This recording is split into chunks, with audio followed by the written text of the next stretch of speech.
ओम नमः शिवाय। हर हर महादेव। सभी को शिवरात्रि व्रत की हार्दिक शुभकामनाएं।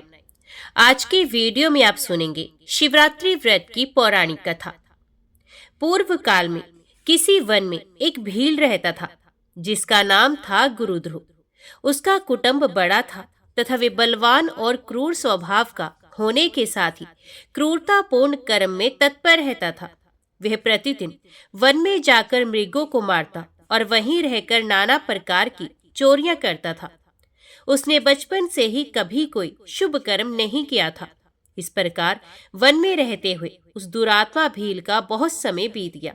तदंतर एक दिन बड़ी सुंदर एवं शुभ कारक शिवरात्रि आई, किंतु वह दुरात्मा घने जंगल में निवास करने वाला था, इसलिए उस व्रत को नहीं जानता था। उसी दिन उस भील के माता पिता और पत्नी ने भूख से पीड़ित होकर उससे याचना की, वनेचर हमें खाने को दो।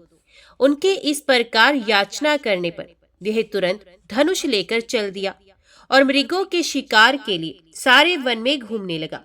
दैव योग से उसे उस दिन कुछ भी नहीं मिला और सूर्य अस्त हो गया। इससे उसको बड़ा दुख हुआ और वे सोचने लगा, अब मैं क्या करूं, कहां जाऊं? आज तो कुछ नहीं मिला। घर में जो बच्चे हैं उनका तथा माता पिता का क्या होगा? मेरी जो पत्नी है उसकी भी क्या दशा होगी? अतः मुझे कुछ लेकर ही घर जाना चाहिए, अन्यथा नहीं। ऐसा सोचकर वे व्याध एक जलाशय के समीप पहुंचा और जहां पानी में उतरने का घाट था वहां जाकर खड़ा हो गया। वे मन ही मन ये विचार करता था कि यहाँ कोई न कोई जीव पानी पीने के लिए अवश्य आएगा। उसी को मारकर कृत्य कृत्य हो उसे साथ लेकर प्रसन्नता पूर्वक घर को जाऊंगा। ऐसा निश्चय करके वह व्याध एक बेल के पेड़ पर चढ़ गया और वहीं जल साथ लेकर बैठ गया। उसके मन में केवल यही चिंता थी कि कब कोई जीव आएगा और कब मैं उसे मारूंगा। इसी प्रतीक्षा में भूख प्यास से पीड़ित हो वे बैठा रहा। उस रात के पहले पहर में एक प्यासी हरिणी वहां आई, जो चकित होकर जोर जोर से चौकड़ी भर रही थी। उस मृगी को देखकर व्याध को बड़ा हर्ष हुआ और उसने तुरंत ही उसके वध के लिए अपने धनुष पर एक बाण का संधान किया। ऐसा करते हुए उसके हाथ के धक्के से थोड़ा सा जल और बिलपत्र नीचे गिर पड़े। उस पेड़ के नीचे शिवलिंग था। उक्त जल और बिलपत्र से शिव की प्रथम पहर की पूजा संपन्न हो गई। उस पूजा के महात्म्य से उस व्याध का बहुत सा पातक तत्काल नष्ट हो गया। वहां होने वाली खड़खड़ाहट की आवाज को सुनकर हरिणी ने भय से ऊपर की ओर देखा। व्याध को देखते ही वे व्याकुल हो गई और बोली, हे व्याध, तुम क्या करना चाहते हो? मेरे सामने सच सच बताओ। हरिणी की वह बात सुनकर व्याध ने कहा, आज मेरे कुटुंब के लोग भूखे हैं, अतः तुमको मारकर उनकी भूख मिटाऊंगा, उन्हें तृप्त करूंगा। व्याध का वह दारुण वचन सुनकर तथा जिसे रोकना कठिन था, उस दुष्ट भील को बाण ताने देखकर मृगी सोचने लगी कि अब मैं क्या करूं, कहां जाऊं, अच्छा कोई उपाय रचती हूं। ऐसा विचार कर उसने वहां इस प्रकार कहा, भील, मेरे मांस से तुमको सुख होगा। इस अनर्थकारी शरीर के लिए इससे अधिक महान पुण्य का कार्य और क्या हो सकता है? उपकार करने वाले प्राणी को इस लोक में जो पुण्य प्राप्त होता है उसका 100 वर्षों में भी वर्णन नहीं किया जा सकता। परंतु इस समय मेरे सब बच्चे मेरे आश्रम में ही हैं। मैं उन्हें अपनी बहन को अथवा स्वामी को सौंपकर लौट आऊंगी। वनेचर, तुम मेरी इस बात को मिथ्या न समझो। मैं फिर तुम्हारे पास लौट आऊंगी, इसमें संशय नहीं है। सत्य से ही धरती टिकी हुई है, सत्य से ही समुद्र अपनी मर्यादा में स्थित है और सत्य से ही निर्झरों से की धाराएं गिरती रहती हैं। सत्य में ही सब कुछ स्थित है। मृगी के ऐसा कहने पर जब व्याध ने उसकी बात नहीं मानी, तब उसने अत्यंत विस्मित एवं भयभीत होकर पुनः इस प्रकार कहना आरंभ किया, हे व्याध, सुनो, मैं तुम्हारे सामने ऐसी शपथ खाती हूँ जिससे घर जाने पर मैं अवश्य तुम्हारे पास लौट आऊंगी। ब्राह्मण यदि वेद बेचे और तीनों काल संध्या न करे तो उसे जो पाप लगता है, पति की आज्ञा का उल्लंघन करके स्वेच्छानुसार कार्य करने वाली स्त्रियों को जिस पाप की प्राप्ति होती है, किए हुए उपकार को ना मानने वाले, भगवान शंकर से विमुख रहने वाले, दूसरों से द्रोह करने वाले, धर्म को लांघने वाले तथा विश्वासघात और छल करने वाले लोगों को जो पाप लगता है, उसी पाप से मैं भी लिप्त हो जाऊं यदि लौटकर यहां ना आऊं। इस तरह अनेक शब्द खाकर जब मृगी चुपचाप खड़ी हो गई, तब उस व्याध ने उस पर विश्वास करके कहा, अच्छा अब तुम अपने घर को जाओ।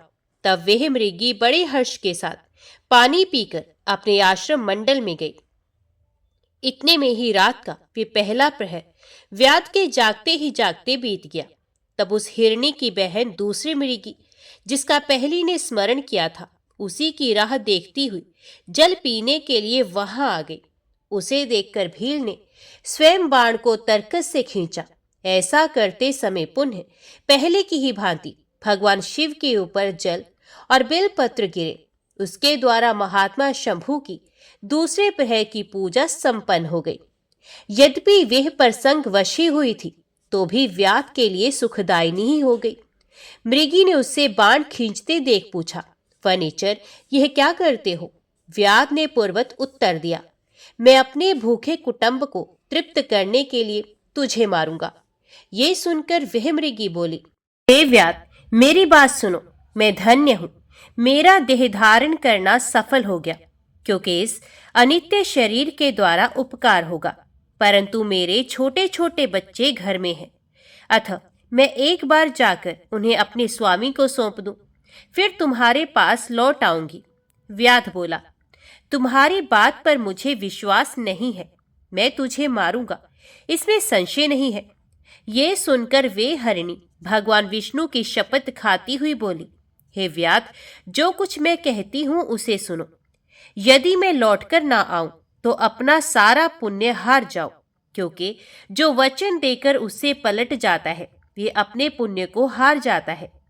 जो पुरुष अपनी विवाहिता स्त्री को त्याग कर दूसरी के पास जाता है, वैदिक धर्म का उल्लंघन करके कपोल कल्पित धर्म पर चलता है, भगवान विष्णु का भक्त होकर शिव की निंदा करता है, माता पिता की निधन तिथि को श्राद्ध आदि ना करके उसे सूना बिता देता है तथा मन में संताप का अनुभव करके अपने दिए हुए वचन को पूरा करता है, ऐसे लोगों को जो पाप लगता है वही मुझे भी लगे यदि मैं लौटकर ना आऊं।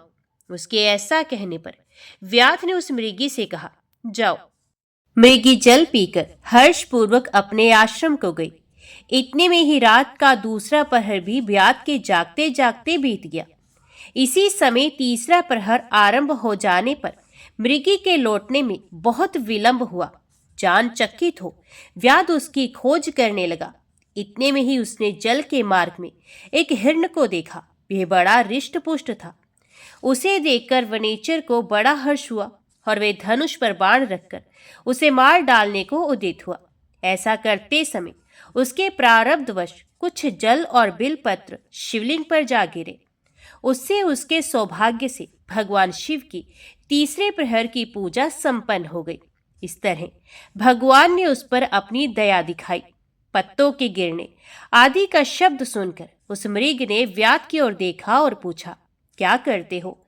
तो व्याध ने उत्तर दिया, मैं अपने कुटुंब को भोजन देने के लिए तुम्हारा वध करूंगा। व्याध की ये बात सुनकर हरिण के मन में बड़ा हर्ष हुआ और तुरंत ही व्याध से इस प्रकार बोला, मैं धन्य हूं, मेरा रिष्ट पुष्ट होना सफल हो गया, क्योंकि मेरे शरीर से आप लोगों की तृप्ति होगी। जिसका शरीर परोपकार के काम में नहीं आता उसका सब कुछ व्यर्थ चला गया। जो सामर्थ्य रहते हुए भी किसी का उपकार नहीं करता है उसकी वह सामर्थ्य व्यर्थ चली जाती है तथा वह परलोक में नरकगामी होता है। परंतु एक बार मुझे जाने दो, मैं अपने बालकों को उनकी माता के हाथ में सौंपकर और उन सबको धीरज बंधाकर यहाँ लौट आऊंगा। उसके ऐसा कहने पर व्याध मन ही मन बड़ा विस्मित हुआ। उसका हृदय कुछ शुद्ध हो गया था। उसके सारे पाप पुंज नष्ट हो चुके थे।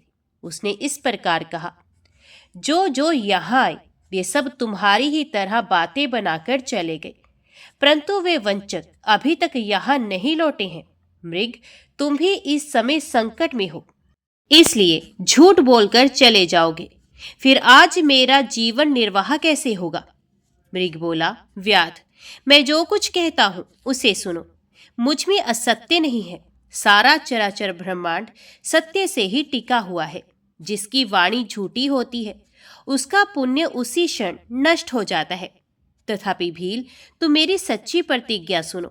संध्या काल में मैथुन तथा शिवरात्रि के दिन भोजन करने से जो पाप लगता है, झूठी गवाही देने, धरोहर को हड़प लेने तथा संध्या ना करने से द्विज को जो पाप होता है, वही पाप मुझे भी लगे यदि मैं लौटकर ना आऊं।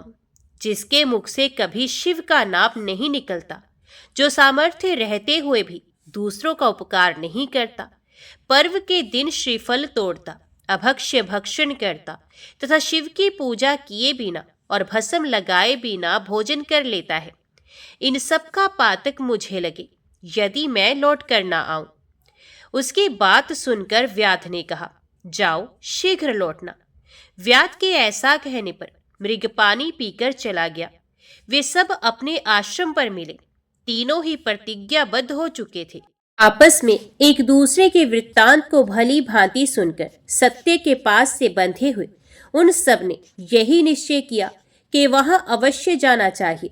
इस निश्चय के बाद वहां बालकों को आश्वासन देकर वे सब के सब जाने के लिए उत्सुक हो गए।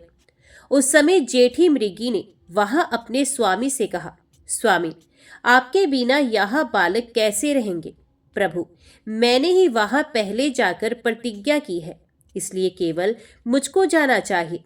आप दोनों यहीं रहें। उसकी यह बात सुनकर छोटी मृगी बोली, बहन, मैं तुम्हारी सेविका हूं, इसलिए आज मैं ही व्याध के पास जाती हूं, तुम यहीं रहो। ये सुनकर मृग बोला, मैं ही वहां जाता हूं, तुम दोनों यहाँ रहो, क्योंकि शिशुओं की रक्षा माता से ही होती है। स्वामी की ये बात सुनकर उन दोनों मृगियों ने धर्म की दृष्टि से उसे स्वीकार नहीं किया। वे दोनों अपने पति से प्रेम पूर्वक बोली, प्रभु, पति के बिना इस जीवन को धिक्कार है। तब उन सब ने अपने बच्चों को सांत्वना देकर उन्हें पड़ोसियों के हाथ में सौंप दिया और स्वयं शीघ्र ही उस स्थान को प्रस्थान किया जहां वह व्याध शिरोमणि उनकी प्रतीक्षा में बैठा था। उन्हें जाते देख उनके वे सब बच्चे भी पीछे पीछे चले आए। उन्होंने ये निश्चय कर लिया था कि इन माता पिता की जो गति होगी वही हमारी भी हो। उन सबको एक साथ आया देख व्याध को बड़ा हर्ष हुआ। उसने धनुष पर बाण रखा। उस समय पुनः जल और बिलपत्र शिव के ऊपर गिरे। उसे शिव की चौथे प्रहर की शुभ पूजा भी संपन्न हो गई। उस समय व्याध का सारा पाप तत्काल भस्म हो गया। इतने में ही दोनों मृगियां और मृग बोल उठे, व्याध शिरोमणि, शीघ्र कृपा करके हमारे शरीर को सार्थक करो। उनकी यह बात सुनकर व्याध को बड़ा विस्मय हुआ। शिव पूजा के प्रभाव से उसको दुर्लभ ज्ञान प्राप्त हो गया और उसने सोचा, ये मृग ज्ञानहीन पशु होने पर भी धन्य है, सर्वथा आदरणीय है, क्योंकि अपने शरीर से ही परोपकार में लगे हुए हैं। मैंने इस समय मनुष्य जन्म पाकर भी किस पुरुषार्थ का साधन किया? दूसरे के शरीर को पीड़ा देकर अपने शरीर को पोसा है। प्रतिदिन अनेक प्रकार के पाप करके अपने कुटुंब का पालन किया है। हाय, ऐसे पाप करके मेरी क्या गति होगी, अथवा मैं किस गति को प्राप्त होऊंगा? मैंने जन्म से लेकर अब तक जो पातक किया है उसका इस समय मुझे स्मरण हो रहा है। मेरे जीवन को धिक्कार है, धिक्कार है। इस प्रकार ज्ञान संपन्न होकर व्याध ने अपने बाण को रोक लिया और कहा, श्रेष्ठ मृगो, तुम जाओ, तुम्हारा जीवन धन्य है। व्याध के ऐसा कहने पर भगवान शंकर तत्काल प्रसन्न हो गए और उन्होंने व्याध को अपने सम्मानित एवं पूजित स्वरूप का दर्शन कराया तथा कृपा पूर्वक उसके शरीर का स्पर्श करके उसे प्रेम से कहा, भील, मैं तुम्हारे व्रत से प्रसन्न हूं, वर मांगो। व्याध भी भगवान शिव के उस रूप को देखकर तत्काल जीवन मुक्त हो गया और मैंने सब कुछ पा लिया, यो कहता हुआ उनके चरणों के आगे गिर पड़ा। उसके इस भाव को देखकर भगवान शिव भी मन ही मन बड़े प्रसन्न हुए और उसे गुह नाम देकर कृपा दृष्टि से देखते हुए उन्होंने उसे दिव्य वर दिए। शिव भगवान बोले, हे व्याध, सुनो, आज से तुम ऋग्वेरपुर में उत्तम राजधानी का आश्रय ले दिव्य भोगों का उपभोग करो।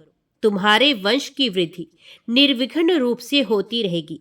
देवता भी तुम्हारी प्रशंसा करेंगे। हे व्याध, मेरे भक्तों पर स्नेह रखने वाले भगवान श्री राम एक दिन निश्चय ही तुम्हारे घर पधारेंगे और तुम्हारे साथ मित्रता करेंगे। तुम मेरी सेवा में मन लगाकर दुर्लभ मोक्ष पा जाओगे। इसी समय वे सब मृग भगवान शंकर का दर्शन और प्रणाम करके मृग योनि से मुक्त हो गए तथा दिव्य देहधारी हो विमान पर बैठकर शिव के दर्शन मात्र से शाप मुक्त हो दिव्य धाम को चले गए। तब से अर्बुद पर्वत पर भगवान शिव व्याधेश्वर के नाम से प्रसिद्ध हुए, जो दर्शन और पूजन करने पर तत्काल भोग और मोक्ष प्रदान करने वाले हैं। वह व्याध भी उस दिन से दिव्य भोगों का उपभोग करता हुआ अपनी राजधानी में रहने लगा। उसने भगवान श्री राम की कृपा पाकर शिव का सायुज्य प्राप्त कर लिया। अनजाने में ही इस व्रत का अनुष्ठान करने से उसको सायुज्य मोक्ष मिल गया। फिर जो भक्ति भाव से संपन्न होकर इस व्रत को करते हैं, वे शिव का शुभ सायुज्य प्राप्त कर लें, इसके लिए तो कहना ही क्या है।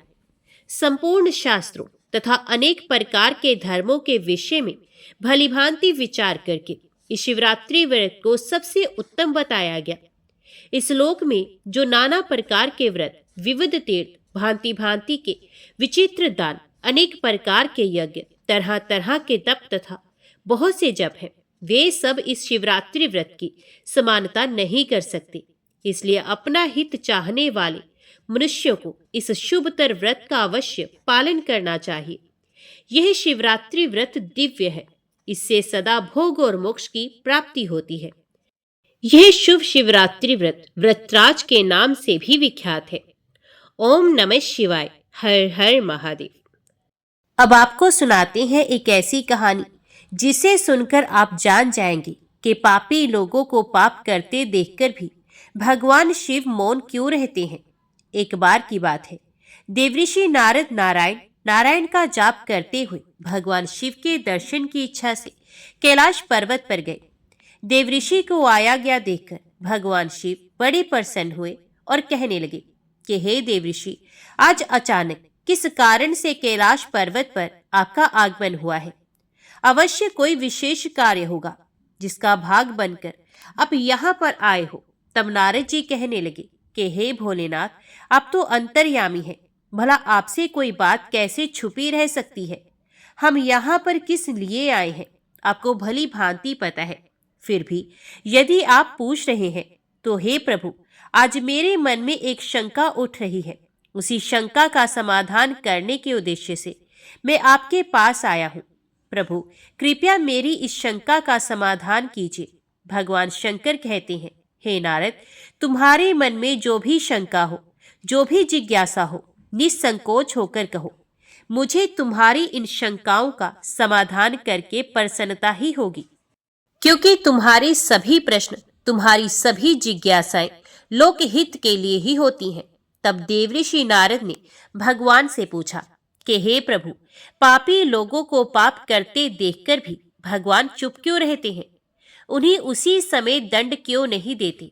भगवान शिव कहते हैं कि हे देवऋषि, आपने समस्त मानव जाति के कल्याण हेतु बहुत अच्छा प्रश्न किया है, जो मैं इस प्रश्न का उत्तर अब एक छोटी सी कथा के माध्यम से देना चाहता हूँ। इसलिए तुम इस कथा को ध्यान से और मन लगाकर सुनना। जो भी मनुष्य इस कथा को ध्यान और मन लगाकर सुनता है, वे अपने जीवन काल में कभी किसी बात को लेकर कभी पश्चाताप नहीं करता है। वह मनुष्य पाप रहित हो जाता है। ऐसा मनुष्य जान जाता है कि पापी लोगों को पाप करता देखकर भी भगवान मौन क्यों रहते हैं।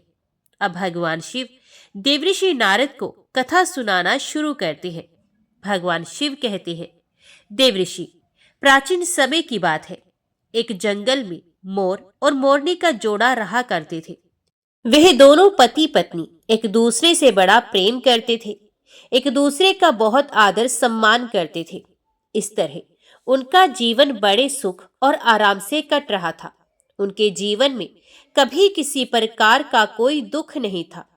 फिर एक दिन की बात है कि मोरनी अपने पति मोर से कहने लगी कि सुनो जी, भगवान की जिंदगी कितनी सुखी है, कितनी आराम भरी है, क्योंकि इनका काम तो सिर्फ दुनिया को चलाना होता है और वे तो बैठे बैठे ही पूरी दुनिया को चलाते हैं। उन्हें तो कोई मेहनत का काम करना नहीं पड़ता है और उन्हें उनके भक्त अच्छे अच्छे भोग भी लगाते हैं। अच्छे अच्छे उन्हें पकवान भी खाने को मिल जाते हैं। उन्हें खुद से पकवान भी नहीं बनाने पड़ते। दूसरी ओर ये देखो, हमारा जीवन कितनी मुश्किलों से भरा है। हम रोज अपना दाना पानी लोगों से छुप छुप कर जंगलों में ढूंढते हैं। मोरनी की बात सुनकर मोर कहने लगा, प्रिय, ऐसा नहीं है। भगवान का काम बहुत कठिन है। भगवान को यह पूरी सृष्टि चलाने के लिए कड़ी मेहनत करनी पड़ती है। कण कण का ध्यान रखना पड़ता है। मैं तुम्हें एक कथा के माध्यम से समझाता हूँ, तब तुम्हें मेरी बात भी समझ में आ जाएगी। मोर मोरनी से कहता है कि सुनो, एक गांव की बात है।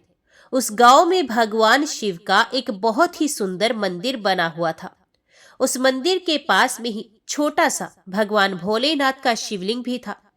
उस मंदिर की देखभाल करने के लिए उसी गांव का भोला नाम का एक व्यक्ति सेवा में लगा हुआ था, जो सुबह शाम मंदिर की साफ सफाई किया करता और दोनों समय स्नान ध्यान करने के बाद भगवान शिव के मंदिर में दीप जलाकर पूजा करता था। वह आदमी बहुत निर्धन और दुखी था।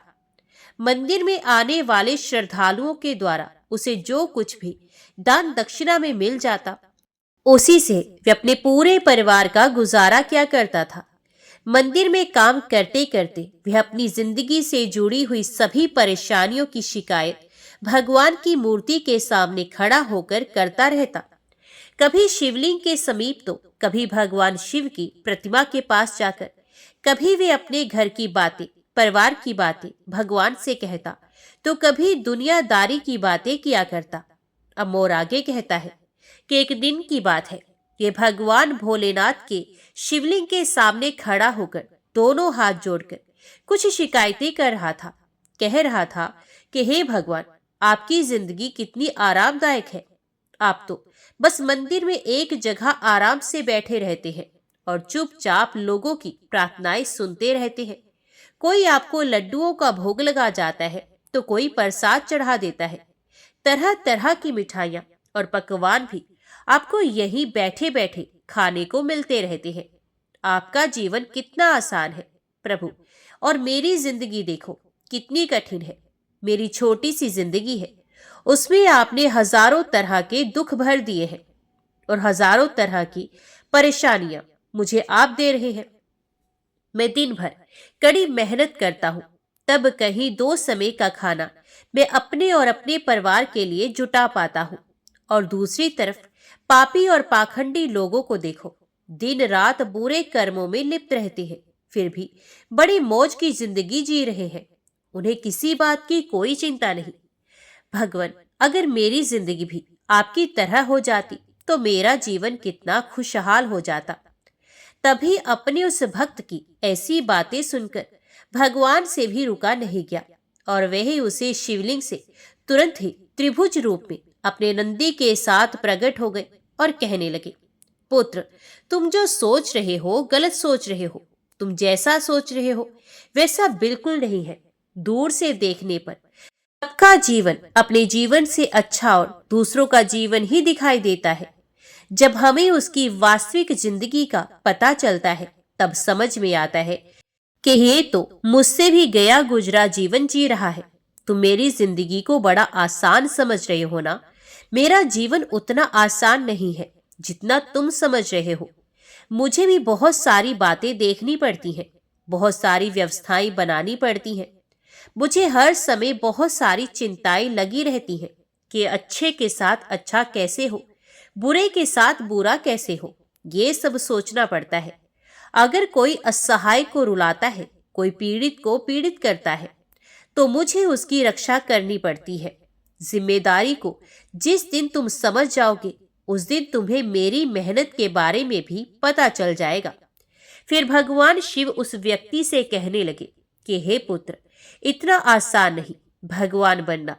जिस तरह एक पिता बनकर मनुष्य अपनी संतान के लिए अपने दायित्वों को निभाता है, उनके दुख सुख अच्छे बुरे हर बात का ध्यान रखता है, उसी तरह मुझे भी तुम सबका ख्याल रखना पड़ता है। इतनी सारी जिम्मेदारियों को एक साथ निभाना कोई आसान काम तो बिल्कुल नहीं है। अब भगवान शिव की बात सुनकर वे भक्त बोला, प्रभु आप तो बहुत ही भोले भाले हैं, आप ये कैसी बातें कर रहे हैं?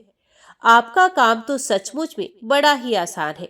प्रभु, जिस तरह से आप पूरा दिन बैठे रहते हैं, आपकी तरह तो मैं भी किसी समय बैठा रहता हूँ तो किसी समय खड़ा रह सकता हूँ, इसलिए भला कौन सी बड़ी बात है। भगवान शिव ने देखा कि यह मेरा भक्त ऐसे नहीं मानने वाला, तब वे कहने लगे, पुत्र मैं फिर कहता हूं कि तुम यह काम बिल्कुल नहीं कर पाओगे जो मैं कर सकता हूं। मेरे इस काम में बड़े धैर्य की आवश्यकता पड़ती है और मनुष्य में इतना धैर्य नहीं होता कि वह परिणाम घोषित होने तक रुक सके। मनुष्य के अंदर यह कमजोरी होती है, वे थोड़ा सा सुख पाता है तो घमंड से भर जाता है और जरा भी दुख आ जाए तो टूटकर शीशे की तरह बिखर जाता है। वे भक्त बोला कि हे प्रभु, अच्छा अगर ऐसी ही बात है तो आप मुझे बस एक दिन के लिए अपनी जिंदगी जी लेने दीजिए, फिर आप जैसा कहेंगे मैं वैसा ही करूंगा। मोर आगे अपनी पत्नी से कहने लगा कि हे प्रिय, भगवान भोलेनाथ ने उस व्यक्ति को बहुत समझाया पर वे तो बड़ा जिद्दी था, उसने भगवान शिव की एक बात भी नहीं मानी। फिर भोलेनाथ ने भी सोचा कि चलो मैं इसे एक दिन के लिए अपनी जिंदगी दे ही देता हूँ। कुछ लोगों पर उपदेशों की बातों का कोई असर होता ही नहीं, वे संसार की ठोकर खाने के बाद ही सही राह पर आते हैं। उस भक्त के साथ भी यही होना था। फिर भगवान शिव ने कहा कि बेटा ठीक है, मैं एक दिन के लिए तुम्हें भगवान बना देता हूँ और मेरी जिंदगी मैं तुम्हें जीने के लिए देता हूँ, फिर देखते हैं कि तुम मेरा काम किस ढंग से करते हो। भगवान शिव कहते हैं, और हाँ, मेरी जिंदगी जीने के लिए तुम्हें कुछ शर्तों का पालन भी करना होगा। तब भक्त बोला, हे भगवान, हे भोलेनाथ, मैं तो आपकी सारी शर्तें मानने के लिए तैयार हूँ, बताइए आपकी क्या क्या शर्तें हैं। तब भगवान शिव कहने लगे कि हे पुत्र, तुम ध्यान से सुनो। मंदिर में बहुत सारे लोग आएंगे और जाएंगे, जिसमें अच्छे लोग भी होंगे और बुरे लोग भी होंगे, क्योंकि भगवान पर तो सबका एक समान अधिकार होता है। अगर किसी पिता का एक बेटा नालायक निकले तो क्या वह उसे अपना बेटा नहीं मानेगा? इसी तरह अच्छे बुरे दोनों लोग मेरी संतान हैं, किंतु परिणाम मैं उनके उनके कर्म के अनुसार ही देता हूँ। अब भोलेनाथ आगे कहते हैं कि हे पुत्र, जब तुम भगवान बनकर मेरी जगह पर खड़े रहोगे तो तुम्हें अच्छा कहने वाले लोग भी आएंगे और बुरा कहने वाले लोग भी आएंगे। तब तुम्हें चुपचाप उनकी बातें सहन करनी होंगी और धैर्य के साथ बिना क्रोध किए उनकी बातों को सुनना भी होगा और उनके अच्छे बुरे हर कर्म को भी बारीकी से देखना होगा। तुम्हें अपनी तरफ से कुछ भी अपने भक्त से नहीं कहना होगा, चाहे कुछ भी हो जाए। उस भक्त ने कहा, ठीक है प्रभु, मुझे आपकी ये सारी शर्तें स्वीकार है। अब तो भगवान भोलेनाथ ने उस भक्त से एक दिन के लिए अपनी जिंदगी बदल ली। फिर एक दिन के लिए उसे भगवान ने शिवलिंग में विराजमान कर दिया और स्वयं सेवक बनकर मंदिर की सेवा करने लगे। फिर जब कुछ समय बीता तो क्या हुआ कि उसी नगर का एक धनी सेठ उस मंदिर में माथा टेकने के लिए आया और वे भगवान के आगे हाथ जोड़कर प्रार्थना करने लगा कि हे भगवान, मैंने अरबों रुपए लगाकर एक बहुत बड़े कारखाने का निर्माण कराया है। मुझे आप ऐसा आशीर्वाद दीजिए कि मेरा कारखाना बहुत तेजी से चलने लगे और मैं उससे बहुत सारा धन कमा सकूं। वे सेठ ऐसी प्रार्थना करने के बाद माथा टेकने के लिए जब नीचे झुका तो उसकी जेब से पैसों का भरा हुआ बटुआ निकलकर जमीन पर गिर पड़ा। लेकिन सेठ को अपना बटुआ दिखाई नहीं दिया, जिससे वे वहां से उठकर जाने लगा। उधर शिवलिंग में विराजमान भगवान शिव का भक्त ये सब देख रहा था। उसने देखा कि अरे, सेठ का बटुआ तो यहीं पर गिर गया है। एक बार तो उसके मन में आया, क्यों ना वे सेठ को आवाज लगाकर उसे कह दे कि तुम्हारा बटुआ यहीं पर गिर गया है। लेकिन अगले ही क्षण उसे भगवान शिव की शर्त याद आ गई, इसलिए वे कुछ भी नहीं बोला, वहीं पर विराजमान रहा। भोलेनाथ ने कहा, चाहे अच्छा हो या बुरा हो, तुम्हें बिल्कुल नहीं बोलना है। यही सोचकर भगवान बना हुआ भक्त चुप रहा। तभी उस मंदिर में एक बहुत ही गरीब आदमी आया और वे भगवान भोलेनाथ के शिवलिंग के समीप खड़ा होकर कहने लगा, हे भगवान, मैं बहुत गरीब आदमी हूँ। इस गरीबी में बड़े दुख और कष्ट का जीवन जी रहा हूँ। अब तो परिवार का पेट पालना भी मुश्किल हो रहा है। घर पर बीमार माँ है, उसका इलाज कराने के लिए मेरे पास पैसे तक नहीं है। मैं कहाँ से व्यवस्था करूं? प्रभु, कुछ समझ नहीं आ रहा। आगे मेरा जीवन कैसे चलेगा? प्रभु, आज तो मेरे पास मात्र 10 रुपए हैं। इनसे ना तो एक समय का राशन आ पाएगा और ना ही मेरी माँ की दवाई। कुछ कृपा कर दो भोलेनाथ, ताकि मेरी जरूरतें पूरी हो जाए। ऐसा कहकर बड़ी दुखी मन से वह आदमी जब मंदिर से बाहर जाने लगा, तभी उसकी नजर पैसों से भरे एक बटुए पर पड़ी। उसने वह बटुआ तुरंत उठा लिया और उसमें बहुत सारे पैसे देखकर वे मन ही मन खुश होने लगा और भगवान को धन्यवाद देने लगा कि हे भोलेनाथ, आप तो वास्तव में बड़े महान हो। आपने मेरी प्रार्थना इतनी जल्दी सुन ली। अब इन पैसों से मैं अपने परिवार के लिए राशन की व्यवस्था करूंगा और अपनी बीमार माँ का इलाज भी कराऊंगा। फिर उधर भगवान बनकर शिवलिंग में विराजमान भक्त सोचने लगा, अरे, ये बटुआ तो उस अमीर सेठ का है और ये गरीब आदमी इसे उठाकर ले जा रहा है। एक बार तो उसके मन में आया कि आवाज देकर इसे बता दूं कि ये बटुआ उसका नहीं बल्कि एक सेठ का है, जो वे लेकर जा रहा है। लेकिन तुरंत ही उसे भगवान भोलेनाथ की शर्त याद आ गई, इसलिए वे चुपचाप रहा। अब गरीब आदमी के जाने के बाद मंदिर में एक व्यक्ति और आया। वह तीसरा व्यक्ति एक सैनिक था, जो अगले ही दिन अपने राजा के साथ युद्ध करने के लिए जा रहा था। वह मंदिर में भगवान से प्रार्थना करने आया था कि हे भोलेनाथ, उसकी यात्रा सुरक्षित रहे और वे युद्ध के बाद सकुशल अपने घर अपने परिवारजनों के बीच लौट आए। वह सैनिक प्रार्थना कर ही रहा था कि इतने में ही वही व्यापारी अपने कुछ लोगों के साथ मंदिर में आया, जिसका पैसों से भरा हुआ बटुआ मंदिर में गिर गया था। जब सेठ ने उस सैनिक को वहां देखा तो उसने सोचा कि जरूर इसी ने मेरा बटुआ उठाया होगा। तब सेठ के कहने पर सेठ के लोगों ने उस सैनिक को पकड़ लिया और उसे पकड़कर ले जाने लगे। यह बात भगवान शंकर बने हुए उस भक्त को बिल्कुल भी सही नहीं लगी, क्योंकि वह सैनिक तो बिल्कुल निर्दोष था। बटुआ तो वह गरीब आदमी लेकर चला गया था। तब भगवान बने हुए भक्त को अपने सामने होता हुआ यह अन्याय का काम बिल्कुल पसंद नहीं आया और वे कहने लगा कि हे सेठ, तेरा बटुआ इसने नहीं चुराया है। तेरा बटुआ तो इसने पहले मंदिर में एक गरीब व्यक्ति आया था, उसने उठाया है। अब सेठ और उसके आदमी भला भगवान की बात क्यों ना मानते। उन्होंने तुरंत सैनिक को छोड़ दिया और उस गरीब आदमी को पकड़ लाए। उससे सेठ का बटुआ भी छीन लिया। तब वह बेचारा बड़ा निराश हुआ। उधर जब एक दिन का समय पूरा हुआ तो भगवान भोलेनाथ मंदिर में आए और उधर भगवान बने हुए उस भक्त ने पूरे दिन का घटनाक्रम भगवान भोलेनाथ को सुनाया और बड़े गर्व से कहा कि हे प्रभु, आज मैंने एक सैनिक के साथ हो रहे अन्याय को होने से रोक लिया। आपने देखा, एक दिन भगवान बनकर मैंने कितना महत्वपूर्ण काम किया है। तब भगवान शिव अपने भक्त की बातें सुनकर कहने लगे कि हे पुत्र, तुमने ये न्याय नहीं अन्याय किया है। तुमने उस गरीब आदमी को पकड़वाकर उसके परिवार के मुंह से भोजन का निवाला छीना है, उसकी बीमार माँ का इलाज होने से रोका है। कि तुमने बहुत बड़ा न्याय किया है। ये सेठ बड़ा धर्मी था, उसने पाप करके करोड़ों रुपए की यह दौलत जोड़ी है। गरीबों का पेट काटकर उनके साथ धोखा करके उसने उन पैसों को इकट्ठा किया है। अगर उसका बटुआ छूट गया था तो क्या हुआ, कम से कम किसी गरीब का तो उन रुपयों से कुछ भला हो जाता और सेठ के कुछ पाप भी कम हो जाते। तुमने उस सैनिक को बचाकर भी बहुत बड़ा अन्याय ही किया है। तुम्हें लगता है कि तुमने न्याय किया। वह सैनिक अपने राजा के साथ युद्ध में जाकर एक कमजोर देश का राज्य हड़पने वाला था। जानते हो उस युद्ध में कितने निर्दोष सैनिक मारे जाएंगे। तुमने उसे बचाकर बहुत बड़ा अन्याय किया है। भक्त को भोलेनाथ की इस बात को सुनकर बड़ा पश्चाताप हुआ।